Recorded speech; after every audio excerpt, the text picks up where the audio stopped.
Why had he not touched her, not questioned her, not demanded anything? Was this some strange Earth trick, or was he different? That night she couldn't sleep.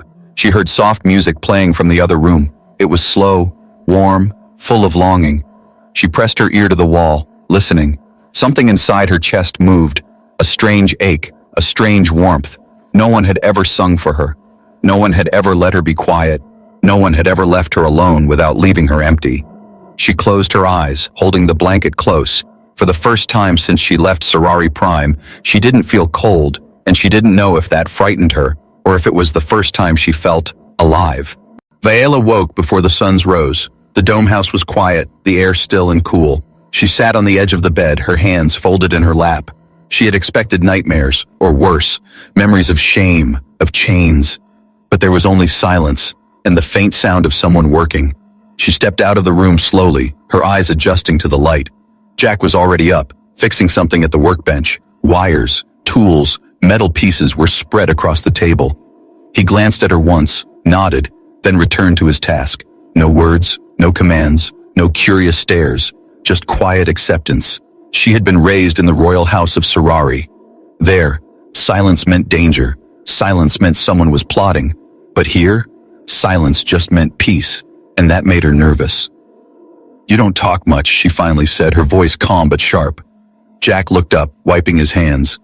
"Only when needed," he replied, "and I don't need anything from you." His words struck her like a soft slap. No need. Was he rejecting her? Or was he respecting her? She frowned, unsure how to answer. She had always been the center of attention, praised, judged, admired, watched, but now she was just here. "Do you not care about this bond?" she asked, crossing her arms.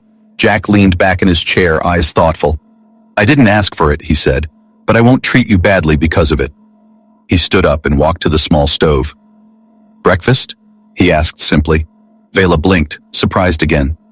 "Yes," she said quietly. He nodded and began preparing food. Still no questions, no lectures, no control. As they ate, she noticed small details. He cleaned as he worked, hummed softly while stirring the pot. He set her bowl first, waited for her to eat. These were not the actions of a brute. These were the actions of someone careful. "Why do you live alone?" she asked, chewing slowly. Jack shrugged. "Lost someone," he said. "Didn't feel like starting over." His voice was flat, but his eyes looked far away. "Your mate?" she asked. He nodded. "Years ago." Vela didn't reply. She felt a strange tightness in her chest, not pity, but something else. She knew loss too. She knew what it meant to lose your place, your people, your pride. Later that day, she wandered outside the dome. The rocky desert stretched for miles, but there were signs of care. A path of stones, small plants growing in corners, solar lights placed with precision. Jack had built all this, alone. She returned inside and saw something on his desk, a notebook. Curious, she peeked, flipping the pages. Sketches of plants, tools, stars, and then her, sleeping, sitting, staring out the window. He had drawn her, again and again, not as a joke, not as a trophy, but with care, with attention. Each line soft, each expression real. She held the book to her chest for a moment, then placed it back exactly where she found it. Why? Why did this human see her as something worth drawing? That evening she sat near him as he worked, not speaking, just watching. The silence between them was different now, not empty, but shared. She noticed the small scar on his arm, the way his fingers moved with precision. He wasn't just strong, he was skilled, patient, and focused. "I was told you were a savage," she whispered suddenly. Jack looked up, raised an eyebrow. "Am I?" Vela stared at the floor. "No," she said quietly. "You're not what I expected." Jack gave a soft laugh. "Neither are you," he replied. "I thought you'd scream, throw things, demand I kneel." Vela smirked. "I almost did." That night, she didn't sleep in the bed. She sat near the window, looking at the stars. She thought about her people, how they had thrown her away to make a lesson out of her. But this man, this stranger, had shown her more respect in 2 days than her entire council had in years, she whispered to herself. "I won't bend for them." Her voice was low but firm. "But maybe, I don't have to fight him." In the quiet house, under alien stars, the proud alien girl and the quiet human sat in two separate rooms, and yet, for the first time, they both felt not alone. The sky turned red by noon. A warning flashed across the dome's small screen. A sandstorm was coming, not a gentle one, not something you could just wait through with a book and tea. This was a full planetary storm. Winds strong enough to rip solar panels off roofs, dust thick enough to choke air filters. Vela stood by the window, watching the storm roll in like a giant wave of fire and ash. Her heart beat faster, but she showed no fear on her face. She had been raised to stay calm during chaos. Still, something about this storm felt different. Jack was already outside, pulling in tools, locking down equipment, sealing the outer vents. He moved fast but carefully, like someone who had done this many times before. Vela opened the door, wind rushing in, and shouted, "You're going to get caught out there." Jack turned, hair whipping around his face. "I'll be fine," he called back. "Fine is not a plan," she muttered, and grabbed a pair of goggles from the shelf. She stepped outside, grabbing a corner of the tarp he was trying to pull down. Their hands brushed for just a second and both flinched. The wind howled louder now, like the desert itself was angry. They finally got the tarp tied down, the door sealed, and the outside world disappeared in a red blur. Inside the dome, the lights flickered once, then stabilized. The silence that followed was deep. Too deep. Jack looked exhausted, sweat clinging to his neck and brow. Vela handed him a cloth without a word. He wiped his face and gave a tired nod. "Thanks." "How long will this last?" she asked, sitting on the edge of the couch. "Could be 2 days," he replied. "Maybe 3. She stared at him. "3 days, trapped in here with you." Jack gave her a small smile. "Try not to kill me." They both chuckled, the sound soft and strange in the quiet dome. As the hours passed, the wind grew louder, shaking the walls now and then. The lights dimmed to low power to conserve energy. They ate together, simple food, warm but plain. After dinner, they sat across from each other at the small table. Vela's fingers traced the edge of her cup, her eyes on him. "You never asked why I was sent here," she said suddenly. Jack didn't move, just looked at her and said, "Didn't think it was my place." "Most would have asked," she said. "Most would have gloated." "I'm not most," he replied, calm as ever. She nodded, then slowly began to speak. "I stood in front of the Sorari High Council and told them the war was wrong." Jack listened, saying nothing. "I told them Earth didn't need to be conquered, that humans were not enemies." She looked up at him, her voice cracking slightly. "And they called me a traitor." Jack's gaze didn't change, no shock, no judgment, just quiet understanding. "You were punished for speaking truth," he said. Vela nodded slowly. "And you?" she asked. "Why live here, alone?" Jack leaned back, his eyes drifting to the storm-lit ceiling. "My wife died 2 years ago," he said quietly. "After that, I didn't want cities, didn't want noise, just wanted quiet." Vela felt her chest tighten. "I'm sorry," she whispered. He shook his head. "You don't have to be," he said. "We all lose something." That night, the storm hit harder, rattling the dome. Vela tried to sleep, but the sound of the wind and memories kept her awake. She curled up on the bed, but her mind wouldn't rest. Then came the scream, short, sharp, pulled from deep inside her, a nightmare. Her eyes flew open, chest heaving, heart racing. The door opened gently, and Jack stood there, half asleep but alert. "You okay?" he asked, not stepping inside. She sat up, hugging her knees. "As she then, ought I was back in the court," she whispered. "They were dragging me away." Jack didn't move closer, didn't try to touch her. He simply said, "Do you want to be alone?" Vela looked at him for a long moment. "No," she said softly. "I don't." He stepped inside and sat down on the floor beside the bed, not too close, just near enough that she could feel his presence. She reached out slowly, her fingers brushing his hand. He didn't pull away. The wind screamed outside, but inside the room, there was a different kind of quiet, one filled with unspoken trust, shared pain, and something neither of them could yet name. She leaned her head back against the wall, eyes closing. Jack sat beside her, watching the shadows dance, and between the storm and the silence, something began to grow, something soft, something dangerous, something that felt like fire. The storm finally ended on the morning of the 4th day. The wind had stopped screaming, and the dust outside began to settle like tired ash. The dome creaked softly as if it had just exhaled after holding its breath too long. Vela stepped outside with Jack, her cloak pulled tight around her shoulders. The sky was strange, soft orange with the suns breaking through the dust. She stood still, breathing the sharp, clean air. For the first time in days, she felt the wind kiss her cheeks gently, not slap them like a curse. She looked at Jack, who was already inspecting the solar panels. His hands moved quickly, fixing bolts, checking wires, clearing dust. He worked without needing anyone to watch him, without pride or laziness, just quiet skill. "Why do you fix everything yourself?" she asked, walking closer. Jack didn't look up, just replied, "No one else here to do it." "That's not what I meant," she said softly. He paused, looked at her and said, "Because if I stop, everything breaks." She didn't answer, just nodded and picked up a small brush. Then she helped him clean. Later that day, Jack opened a small dome in the back. "Come," he said. "You should see something." Vela followed, curious. She stepped inside and gasped. There, in the dusty corner of the desert, he had created a garden. Blue alien flowers bloomed in glass cases, the kind only found near Sarari lakes. She stepped forward slowly, touching one petal with shaking fingers. "How?" she whispered. "Found seeds in a trade station," he said.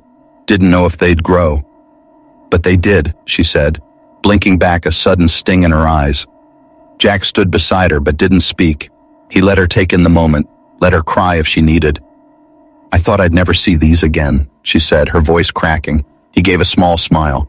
"You're not the only one who misses something." They sat in that small Gershon den for hours. She talked more than before, telling him about Sarari music, dancing on floating glass floors, the taste of cold mist fruit. He listened, asked questions, even laughed once when she imitated her old tutor's serious voice. She didn't realize it then, but her laugh was louder than any moment since she had arrived. When night came, she didn't return to her room. She sat beside him in the living area, her legs tucked under her.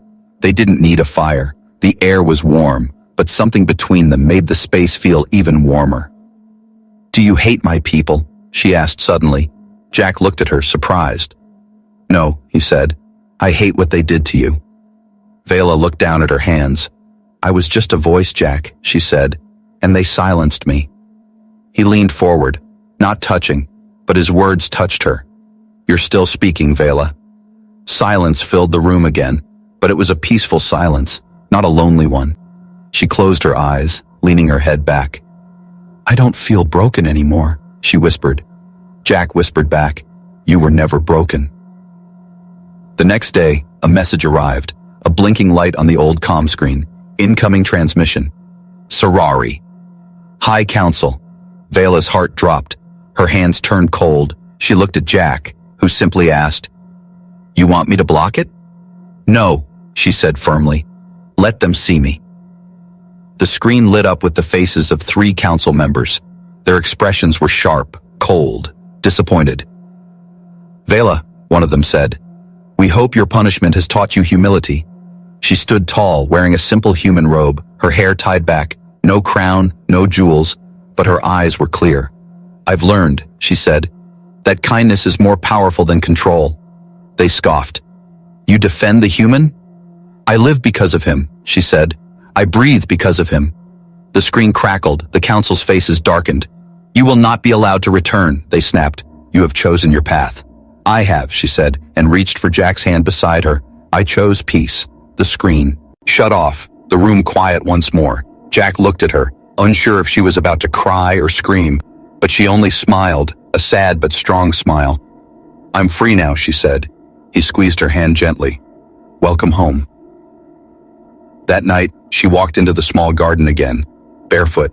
She knelt beside the flowers, whispering old songs from her childhood. Jack stood behind her, watching her sing to the stars. He didn't interrupt, didn't move, because in that moment he knew something had changed, not just around them but inside them both. They had survived the storm, and something new was beginning to bloom. The suns had barely risen when the alert sounded. A sharp beep echoed through the dome, followed by a red flash on the comm screen. "Unknown ship approaching," the system said. voice cold and flat. Jack stood quickly, eyes narrowing. Vela stepped beside him, her breath caught in her throat. "Sorari," she whispered. "It has to be." Jack nodded slowly. He didn't say much, just checked the scanner and powered down the exterior systems. The ship was sleek, silver, and sharp. Sorari design, no doubt. It landed like a bird of prey just outside their boundary line, and from it stepped two figures, dressed in royal armor, inspectors.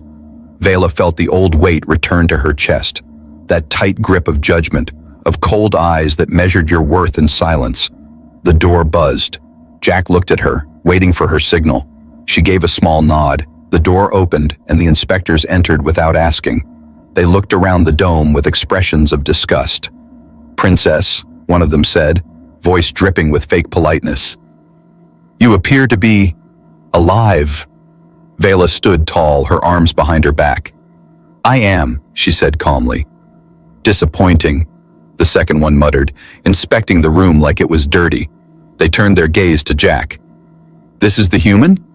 Jack didn't flinch, didn't blink. He simply nodded once. One inspector stepped close to him. "Do you know what she was before she came here?" he asked. "She was a jewel." Jack met his gaze without fear. "She still is," he said. Vela's breath caught. The inspectors narrowed their eyes. "Have you harmed her?" Jack looked at Vela. "You should answer that," he said. Vela stepped forward, her voice firm. "He's the only one who's ever treated me like I mattered." Silence fell like a stone. The inspectors were not used to hearing defiance, especially not from a punished royal. "You were sent here to be broken," one growled. Vela smiled slightly. "Then I failed the sentence." They moved to leave, but not before giving a final warning. "You will not be allowed to return to Sorari. Not now, not ever." Vela didn't blink. "I don't need to return," she said, "because I've already found where I belong." As the ship lifted into the sky again, Jack turned to her. "You didn't have to defend me," he said. She shook her head. "I didn't defend you," she whispered. "I defended us." The next few days were quiet, but the air had changed. Something had been spoken, something that couldn't be taken back. Jack worked outside in the heat, fixing the water lines, planting new crops. Vela brought him water, stayed beside him, didn't ask questions. They began doing things together, cooking side by side, washing tools, sharing stories before bed. Each night, she slept a little closer to the middle of the bed, and each morning, they didn't talk about it, but the space between them kept shrinking. One night, as the stars lit up the glass dome roof, Jack asked, "Do you regret it?" "Regret what?" she replied, her voice soft. "This life," he said, "being here, with me." Vela didn't answer right away. She looked at her hands, the calluses forming from helping in the garden. She looked at her arms, once soft and royal, now strong and sun-kissed. She looked at the man beside her, quiet, steady, kind, and she said, "No." Jack didn't smile, but something in his shoulders relaxed. "I thought you'd hate it here forever," he said. "I did," she whispered. "At first." She reached for his hand, fingers brushing his. "But now, it's the only place I feel real." They sat in silence, hands resting side by side. No pressure, no promises, just truth. The next morning, Vela woke before him. She made breakfast small and simple the way he liked, and when he sat down, she placed a tiny blue flower beside his plate. He looked at it, then at her. "Is this for me?" She nodded. "It's a Sorari way of saying thank you." He touched the flower gently. "Thank you," he said, "for staying." As the days passed, they didn't speak of love, they didn't rush anything, but their eyes held longer, their laughs came easier, and every night, the bed felt less cold. The Sorari had sent her to be broken, but instead, she had bloomed. Not because of chains, but because someone had finally given her sunlight. It began with a strange signal on the outer sensor grid, a flicker, too small to notice unless someone was watching closely, but Jack noticed. He sat in front of the control screen that morning, frowning at the red blinking dot. "It's nothing," he muttered, but something inside him stayed tense. Vela was in the garden dome, humming softly as she checked the blue flowers. She had started planting more lately, earth and Sorari plants growing side by side. It was peaceful, almost too peaceful. She didn't see the worry in Jack's eyes when he came to check on her. "Everything okay?" she asked, brushing soil from her hands. Jack gave a slow nod. "Just a glitch on the system." Vela tilted her head. "Your voice says it's more than that." Jack gave a small smile but didn't answer. That night, the stars were hidden behind thick clouds. The wind had picked up again, not a storm, but uneasy. Vela stood near the window, feeling the change in the air. Her instincts, sharp from royal training, whispered a warning. And then it came. A loud bang shook the dome. Something hit the outer wall, fast and hard. The lights flickered, and the security system roared to life. Jack rushed to the console, hands moving fast. "Someone's here," he said, "and it's not Sorari Council." Vela grabbed the tool she had learned to use in the garden, a heavy metal rod. Jack reached under the table and pulled out a plasma torch. Not a weapon, but it could burn if needed. The door alarm screamed, and then silence. The next moment, the door exploded inward. A tall figure in dark armor stepped through the smoke, red eyes glowing, voice mechanical. "Target located," it said. "Objective, eliminate Sorari exile, terminate human interference." A bounty hunter, sent by those who still hated her, not the council, but loyalists.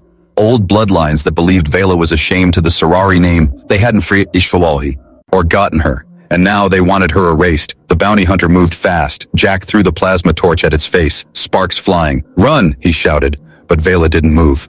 Instead, she swung the metal rod at the attacker's leg, a sharp crack. The armor bent, but the bounty hunter turned and hit her hard. She fell, breath knocked out. Jack charged forward, punching, grabbing, doing anything to stop the thing from reaching her. The bounty hunter struck him in the chest, and he hit the wall with a thud. Blood spilled from his mouth. "Jack!" Vela screamed, crawling toward him. The bounty hunter raised its weapon again, aiming for her now. But something in her snapped. Not fear, fury. She rose to her feet, grabbed the torch, and slammed it into the enemy's neck. Sparks burst, circuits popped. The bounty hunter staggered back. She struck again screaming, not in fear, but rage. "You don't get to take this from me," she yelled. With a final blow, she drove the rod through its chest. The machine collapsed in a heap, metal hissing, smoke filled the room. But Vela didn't look at the body. She ran to Jack. His face was pale, his shirt stained with red. "No, no, no," she whispered, pressing her hand to his chest. He was breathing, but weak. "Stay with me," she begged. "Please, stay." His eyes fluttered open, and he gave a small grin. "Did you save me?" She laughed through tears. "Looks like I did. Remind me not to make you angry," he said, voice barely a whisper. She leaned close, resting her forehead on his. "You're not allowed to leave me," she whispered. "You're my home now." He smiled, even in pain. "Then I'll stay," he said. "Always." She helped him to the bed, wrapped his wounds with care. Her hands didn't shake. Not anymore. She was no longer a princess waiting to be saved. She was a warrior, a protector, a woman who had something to fight for. The next day, Jack rested while Vela repaired the broken door. Her arms ached, her back hurt, but she didn't stop. She kept looking over her shoulder to check if he was okay, and she bawled. Every time she saw him breathing, her heart felt full. Later, as he dozed in the soft light, she sat beside him and whispered, "They sent me here to be destroyed." She touched his hand. "But I've never felt more alive." Jack opened his eyes slowly and looked at her. "You saved me," he said again. She nodded. "And now I'll keep saving you," she said, "as many times as it takes." Outside, the wind was calm again. The dome stood strong and the stars returned to the sky. But inside, a fire had been lit. Not of fear, not of revenge, but of something deeper, something stronger, love. Jack healed slowly. His ribs were bruised, his shoulder wrapped in thick bandages, but he smiled more now, even when it hurt to breathe. Vela stayed by his side every day, bringing him food, changing his wraps, reading stories from Earth and Sorari scrolls. She even sang softly some nights, her voice like wind through stars. The bounty hunter's body had been burned. No signal went back to the old loyalists. No message, no trace. Vela made sure of that, but she knew others might come. Still, she no longer feared them. She had faced worse and survived. She had someone worth protecting now. One morning, Jack sat at the table with her, his face lit by golden sunlight. "I've been thinking," he said slowly. Vela looked up, tilting her head. I don't have a real ring, he said, but maybe I could make one. Vela blinked, confused. For what? For you, Jack said, his voice gentle. For us. Her heart skipped. You want to marry me, truly? Jack smiled, reaching for her hand. I already feel married to you, he said, but I want to choose it, not be forced. Vela didn't answer right away. She looked at their hands, calloused, strong, marked by work, by survival. She remembered the chains her people put on her, and now she saw a bond she could choose freely. I want that too, she whispered. But this time, I choose you. That evening, under the stars, she wore a simple silver band Jack had carved from moonstone and wire. No crowd, no council, no royal voices, only the sound of wind, soft music from a small speaker, and two hearts saying yes. Later, Jack stood with her in the garden dome. New flowers had begun to grow, yellow, blue, red, all mixed together, like their worlds, blended and blooming. You've changed this place, he said. Vela shook her head. You changed me first. Word of the bounty attack had quietly spread. A human trader who passed by told stories of the Sarari princess who defended her home. Some laughed, thinking it false. Others listened closely. One day, a message came, not from Sarari, but from Earth's central colony. They wanted to speak with the couple, about unity, about peace, about possibility. Jack looked at the screen and then at Vela. What do you think? He asked. Vela crossed her arms, thoughtful. They used to see me as punishment, she said. Now they see me as a path. Do you want that? He asked. I want to build something better, she said. For us, for others. So they agreed, not to rule, but to guide, not to fight, but to grow. And slowly, others came, aliens from broken alliances, humans from lonely colonies, all drawn to the quiet outpost where an alien princess and a human builder had made a home. They brought seeds, stories, hands ready to work, and together they built something new. One night, a Sarari child visiting with her parents stared at Vela, wide-eyed. Is it true? The girl asked. You were supposed to break? Vela knelt beside her, smiling. Yes, she said. That's what they wanted. But you didn't, the girl whispered. Vela touched the child's cheek gently. No, she said, because someone reminded me I was still alive. Inside the dome, Jack was playing an old Earth song on a small instrument. Vela stood beside him, resting her hand on his shoulder. They didn't speak, but their eyes met, and the message was clear. No war, no council, no force had created this. Only two broken pieces that refused to give up. Only two souls who learned how to breathe again, together. In the years to come, their story became legend, not of battles and crowns, but of how one human man treated an alien woman with respect, and how that simple act changed everything. So when people asked, why, it saved her. The answer was always the same. He didn't rescue her. He didn't own her. He simply gave her a place to be herself. And in that space, she found her fire, her voice, her love. She was never meant to be broken. She was meant to be seen. And in his eyes, she was never anything less than whole.